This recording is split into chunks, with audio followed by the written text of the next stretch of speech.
Bom dia, meus amados irmãos, a graça e a paz do nosso bondoso Deus, o amor do nosso Senhor e Salvador Jesus Cristo possa crescer e abundar grandemente em nossas vidas, trazendo-nos o conhecimento de Deus através do nosso Senhor e Salvador Jesus Cristo. Amados, acabamos uma lição na semana passada falando sobre a posição de Cristo em glorificar o Pai diante dos grandes desafios que ele tinha pela frente, a partir da sua entrada em Jerusalém. E essa semana a gente vai tratar de um tema, ainda dentro do contexto daquele período, sobre a hora se aproxima. O verso síntese desta lição está no capítulo 13 de João, versículo 1, que diz assim: Antes da festa da Páscoa, sabendo Jesus que era chegada a sua hora de passar deste mundo para o Pai, e havendo amado os seus que estavam no mundo, amou-os até o fim. Então, aqui no capítulo 13, versículo 1, o apóstolo João descreve claramente aquela última semana de Jesus Cristo aqui na terra. Começa dizendo que Cristo sabia, o Pai o havia revelado o que iria acontecer com ele naquela semana. Ele sabia das grandes dificuldades que ele iria enfrentar. Ele sabia da traição, uma dura traição, uma dor sem tamanho, de alguém que estava do seu lado, que ele ajudou, que ele deu a mão, que ele apresentou o maior tesouro do universo, a verdade. Pessoa que ele beijava, que ele amava, que ele orientava. Uma verdadeira punhalada pelas costas da parte de Judas Iscariotes. O Pai também o revelou da sua humilhação ao ser preso, ao ser chacoteado por uma multidão de pessoas. Quem sabe até que havia naquele meio ali muita gente que ele havia curado, parentes e amigos que ele havia feito bem. Pessoas que em outros momentos levantaram a voz e o louvaram, agora estava contra ele. Era um momento muito difícil. E a gente entende que não foi só Judas que o traiu, né? Pedro também cometeria esse erro, né? Algo parecido com uma traição, porque foi uma negação. E aquela multidão inteira, né? E aí nós pensamos, se nós estivéssemos lá também, se não teríamos feito o mesmo. Então João diz claramente aqui, além de Cristo saber que iria ser preso, iria ser torturado, iria apanhar muito, iria sentir muita dor física, mas, sobretudo, as piores dores eram as dores emocionais, as dores mentais, espirituais. A partir do Getsêmani, suando ali gotas de sangue, uma agonia terrível, né? Até a cruz do Calvário, até ele expirar, na verdade. Então, João diz aqui, começa dizendo que antes mesmo da festa da Páscoa, antes mesmo da sexta-feira chegar, Jesus já sabia que a sua hora havia chegado. Que ele seria o cordeiro pascal que deveria ser morto. E esta hora, ele se refere como a hora de passar deste mundo para o Pai.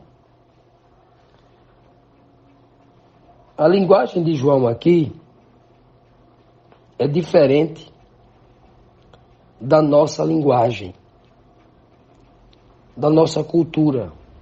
Quando a gente diz chegou a nossa hora, na nossa linguagem ocidental, por influência católica, né? Chega a hora significa um momento de tristeza. Um momento de tristeza porque de terror, porque significa que chegou a morte, chegou a hora de morrer. Se um bandido armado chegar para você, você chegou a sua hora, você já sabe que é um momento de terror, de tristeza, porque ali você sabe que vai morrer. Neste sentido aqui de João, são um misto de dois sentimentos. O primeiro sentimento é o de profunda alegria, de profundo regozijo e júbilo, porque você vai sair dessa desgraça deste mundo e vai agora para os braços do Pai, a companhia do Pai, a coisa mais linda, e Jesus conhecia isso, porque ele já havia estado com o Pai, ele já conhecia o ambiente, a pessoa do Pai, e tudo que há no céu, né? Ele já conhecia tudo.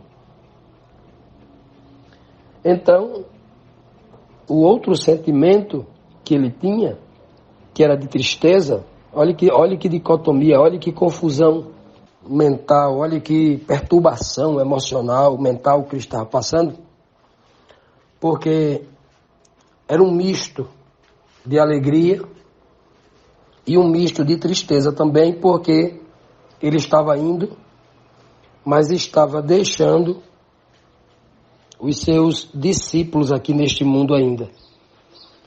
E ele, Jesus Cristo, se preocupava muito com isso. É por isso que ele falou um discurso muito longo. Do capítulo 14 de João até o capítulo 16, é um sermão, é uma orientação muito longa. Ele está o tempo todo consolando os discípulos. Ele é o grande consolador dos discípulos, né? É também o nosso grande consolador até hoje. Então Jesus Cristo, ele se estava com esse misto, por isso que João diz aqui, ele conclui dizendo, chegou a sua hora, né, de passar deste mundo para o Pai, e havendo amado os seus discípulos, os amou até o fim. Que coisa linda, né? Mesmo sabendo de toda aquela, essa missão, né? Esse amor que havia nele, foi a grande força, além, obviamente, do Espírito do Pai lhe consolando e fortalecendo, né? A grande força que Jesus teve para enfrentar tamanho desafio. Continuando, amados, vamos aqui para a nossa primeira pergunta da lição desta semana, que nos traz aqui um questionamento bem interessante, que diz assim: o que aconteceu na hora da ceia, na hora da comunhão ali com os discípulos de Jesus, né? Naquela comunhão entre Cristo e os seus discípulos.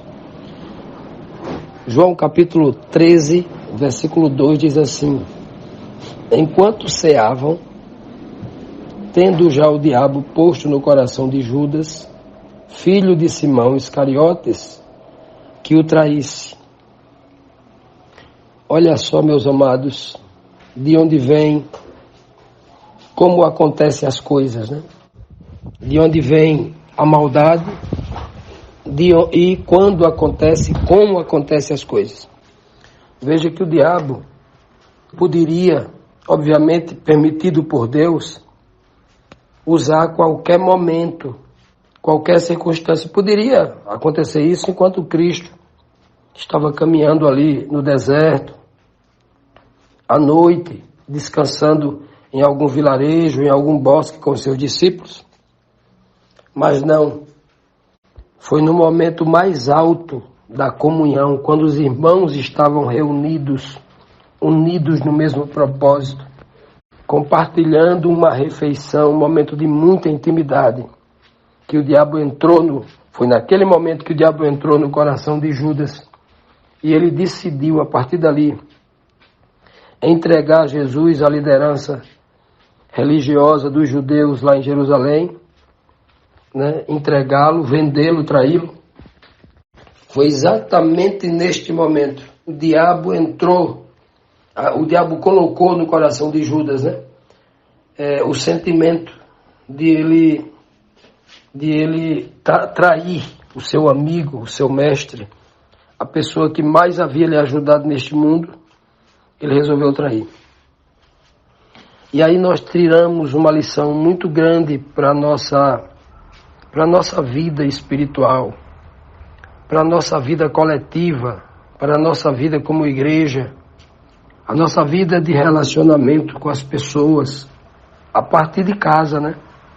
A partir de casa, com a sua esposa, com seu marido, com seus filhos, entender que o diabo tenta entrar no coração das pessoas, colocando desconfiança, colocando ciúme, colocando suspeitas, colocando insatisfações, queixas, todo tipo de até uma palavra mal expressada, ou então uma palavra mal compreendida por alguém, é motivo de essa sementezinha do mal cair lá no terreno do coração e querer brotar uma plantinha do mal para fazer o mal. É nesses momentos. Então, quando a gente estiver muito feliz no lar, cuidado que o diabo nesse momento pode querer plantar a discórdia. Cuidado quando você estiver num grupo da igreja, uma congregação, e estiver em momentos muito felizes, vigiem, todos vigiem. Repreenda todo tipo de sentimento que venha se opor aos irmãos, que venha se opor à congregação, que venha se opor à união dos irmãos, porque não vem de Deus. Isso é um sentimento que o diabo, principalmente nesses momentos de grande alegria, de grande edificação espiritual, é nesse momento aonde o diabo tenta entrar, e não é em qualquer lugar, né? Ele entra no coração de uma das pessoas que participa dessa comunhão, que participa desta congregação, deste relacionamento íntimo, familiar, de igreja ou de qualquer outro lugar, na empresa, em qualquer outro lugar. Então, o diabo, ele é um ser de divisão. Deus é um Deus de união. Jesus Cristo, ele veio trazer essas duas coisas à terra. Ele veio trazer a união e também veio trazer a divisão. Deus, o Pai, né, através de Cristo, operou tudo isso, tanto a união como a divisão. Mas muitas vezes Deus operou a divisão para estabelecer uma união. Ele, quando é que ele estabelece uma divisão? Por exemplo, quando as 10 tribos se dividiu de Judá e foi lá para o norte fundar o reino do norte, ficou só o Judá no reino do sul, em Jerusalém, o Senhor diz que foi ele que operou essa divisão. Mas por que ele operou essa divisão?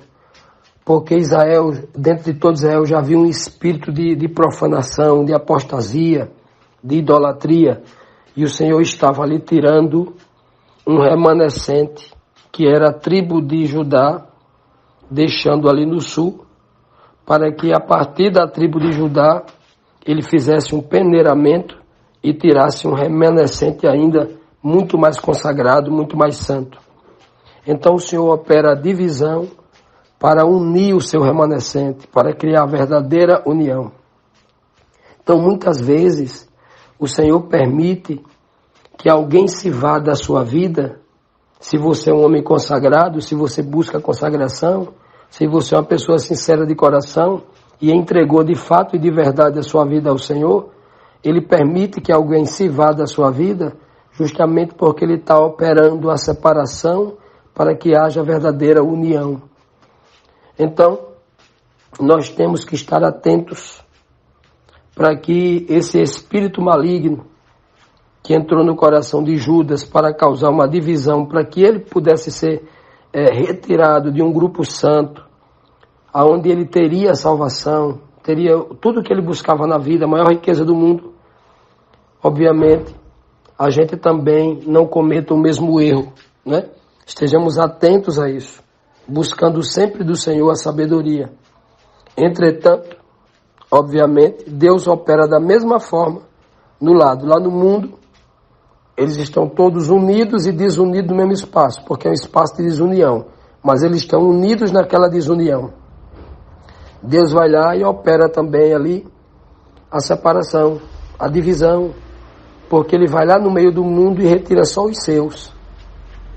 Então o Senhor opera desse jeito. Quando o Senhor opera usando a desunião, é para causar a união do seu povo. Um povo que crê igual, um povo que pensa igual, o povo que busca um caráter igual, um caráter de lealdade, de honestidade, de bondade, de fé. É isso aí. Então, neste momento, o Senhor permite que o diabo faça uma tentação dessa terrível com Judas, porque o Senhor que sonda os corações já havia sondado e julgado Judas. Judas não era um homem honesto, era um homem cobiçoso, era um homem de mau caráter, né? O próprio texto diz que ele era uma espécie de tesoureiro e cuidava da bolsa com os recursos que algumas mulheres doavam ali para Cristo. Algumas mulheres pobres e piedosas davam ajuda ali para o ministério de Cristo. E ele é quem cuidava desse dinheiro. E o próprio João escreve dizendo que ele metia a mão na bolsa e roubava daquilo que ele cuidava. Era um homem desonesto, era um homem cobiçoso. Então Judas, o pai, já havia julgado em relação a isso. E o Senhor só permite depois que ele dá muita chance do homem se converter. Judas ouvira inúmeras pregações de Cristo falando sobre caráter, sobre lealdade, sobre bondade, sobre ser fiel a Deus. Mas ele não deixou que o Espírito de Deus o convencesse do pecado, da justiça e do juízo. Por isso que ele deu lugar a esse tipo de sentimento. E assim acontece com todo homem. Se nós não dermos ouvido ao Espírito de Deus, certamente o espírito do maligno vai encontrar uma brecha para entrar nos corações e causar esta divisão. Continuando, amados, vamos aqui para a segunda pergunta de hoje, que nos traz aqui mais um questionamento. Mesmo sabendo que sua morte se aproximava, que conhecimento fez Jesus se levantar da mesa para ensinar os seus discípulos ali na prática, né? Na prática mesmo. João 13, versículo 3 e 4 diz assim: Jesus, sabendo que o Pai lhe entregara tudo nas suas mãos, e que ele viera de Deus, e que ele iria voltar para Deus, levantou-se da ceia, tirou o seu manto, e tomando uma toalha, cingiu-se. Pegou uma toalha, né? Colocou em volta do corpo, em volta dos ombros, né? Cingiu-se. Olha que coisa linda. Veja que o que faz Jesus Cristo tomar aquela decisão, partir para aquela atitude, o texto diz aqui claramente que ele sabia. E ele sabia o quê? Ele sabia que o Pai confiava tanto nele, que havia entregado tudo nas suas mãos. Meu filho, o destino do mundo está sobre os seus ombros, está nas suas mãos. Eu confio em você, meu filho. Você vai vencer. Estou entregando todo o poder nas suas mãos. Você será vitorioso. Você destruirá Satanás, o império do engano dele. E você expiará o pecado de todos os homens. Você vai dar garantias aos homens que quiserem ser salvos, que ele alcance essa salvação. O Pai havia dado esta autoridade ao Filho. Já imaginou a alegria do Filho em receber isso do Pai? Se você algum dia já escutou isso do seu pai, da sua mãe, de um irmão, de um mestre, de um professor, de um patrão, de alguém que você tinha grande admiração, respeito, e a pessoa chegou para você assim, ó, tá aqui, olha, eu confio 100% em você, porque você vai vencer assim. Olha, meus amados, quem já teve a oportunidade de ouvir isso é muito difícil ouvir, porque o homem carnal aqui na Terra, ele sempre tem a tendência de querer diminuir o outro. É muito difícil alguém dizer assim, olha, eu confio em você, né? Obviamente, com certeza, muita gente teve pessoas que disse isso, mas a maioria do pensamento do mundo é diferente. É dizer que não confia, né? Porque o homem, ele é mais inclinado a ouvir e falar as coisas do mal do que a coisa do bem. Mas isso é tão gostoso, isso fortalece a pessoa, isso dá um ânimo maior, isso traz uma força maior que a gente nem sabia que tinha, né?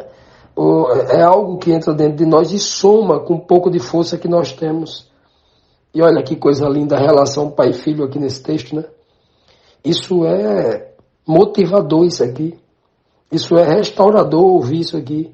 Porque tudo que o Pai faz com Jesus Cristo, Ele também faz conosco. Tudo que Ele diz para Jesus Cristo, o Filho modelo, Ele diz também para cada um de nós, né? Justamente por causa de Cristo. Porque Cristo provou para o Pai e para o mundo, né? Que é possível o ser humano amá-lo, ser fiel a Ele. E é por causa de Cristo que o Pai nos dá essa autoridade também, através do próprio Cristo.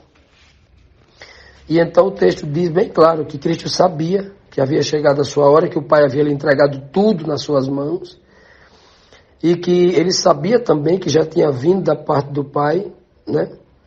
E que ele estava voltando para o Pai, né? O texto diz que ele se levantou ali da mesa, tirou o seu manto, se despiu, olha só. É quase uma tipologia do que ele fez. É praticamente uma tipologia que ele fez.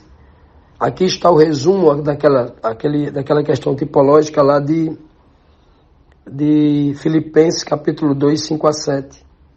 Ele se despiu ali do seu manto, ou seja, a principal roupa que o cobria, e colocou uma toalha nos ombros, e ali começou, vai lavar os pés dos discípulos, né? O texto aqui não fala isso, mas o texto seguinte vai dizer, os versos seguintes vão relatar isso que eu estou dizendo aqui.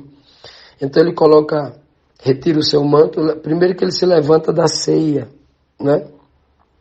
Ou seja, ele deixa de fazer aquilo que é mais gostoso, aquilo que todo homem quer. Todo homem não quer ser interrompido quando ele está se alimentando. É um horário que ele reservou para se deliciar, para atender os prazeres da carne, ou melhor, as necessidades da carne, né, que é o alimento, você tem que comer para se manter vivo. Então aquele momento para a cultura hebraica e muitas outras culturas é um momento sagrado. Então ele se levantou daquele momento que ele tenha direito, daquele momento que ele necessitava, o seu corpo necessitava, se levantou ali da ceia e foi fazer algo muito mais importante, ele foi para o sacrifício. Colocou uma toalha nos ombros ali, e é o que ele vai fazer em seguida, se despir, como ele se despiu da sua divindade, como diz lá, da sua condição divina, como diz lá, se esvaziou da sua condição divina, como diz lá em Filipenses 2, 6, né? 2, 6 e 7. E aqui eles tiram o manto e agora vai se ajoelhar aos pés dos discípulos para lavar os pés dele. Porque era impossível que Jesus lavasse os pés do discípulo estando em pé. A não ser que o discípulo ficar de cabeça para baixo plantando bananeira. Não existia essa possibilidade. Só tem uma possibilidade de Jesus lavar os pés dos discípulos. Era se Jesus se ajoelhasse aos pés deles e ali lavasse os pés deles. Jesus não estava adorando discípulos. Jesus não estava dizendo que os discípulos eram maior do que ele. Jesus não estava dizendo que ele era inferior aos discípulos. Jesus não estava dizendo que agora era o membro da igreja e os discípulos eram o seu pastor. Não está dizendo isso, não. Ele estava dando o exemplo de humildade.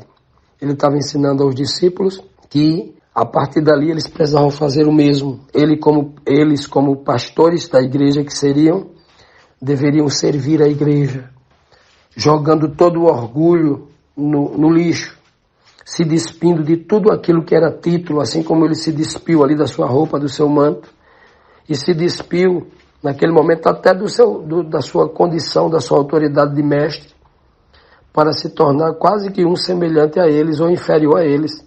Na verdade, inferior, porque quando ele faz isso, ele se coloca na condição de servo. Isso é tão profundo, isso era tão claro para eles, que o próprio Pedro se incomodou com aquilo, não permitiu que Cristo fizesse. No primeiro momento, ele não permitiu que Cristo fizesse aquilo. Então, tudo isso começa com essa atitude de Cristo. Olha que coisa linda. Ele sabia. E porque ele sabia que o Pai tinha dado toda a autoridade, olha, quanto mais o homem recebe autoridade, quando ele tem o Espírito de Deus, mais ele é humilde. Quanto mais o homem recebe autoridade, dinheiro, poder, fama, não tendo o Espírito de Deus, mais ele é orgulhoso, mais ele é tirano, mais ele é soberbo, mais ele é prepotente, né? Com os outros seres humanos. Aí está a grande diferença. Quanto mais Cristo recebia a autoridade e poder do Pai, mais ele se humilhava, mais ele amava os seus discípulos, né? E ele sabia que os discípulos iam ficar só fisicamente, a sua presença física seria retirada deles, e agora ele ama demais aquele povo, né? aqueles discípulos, e ele vai fazer de tudo ali. E aqui eu quero concluir com uma reflexão. Se você soubesse que você só tem 2 meses de vida, 30 dias de vida, o que é que você faria nesses últimos 30 dias de vida? Eu tenho certeza que você amaria as pessoas que estão do seu lado. Você daria os melhores conselhos. Você se esforçaria para dar o melhor que você tem para elas, para que na sua ausência essas pessoas aprendessem ou recebessem o melhor que você tem, né? Tenho certeza que cada um de nós faríamos isso. É o que Cristo está fazendo aqui.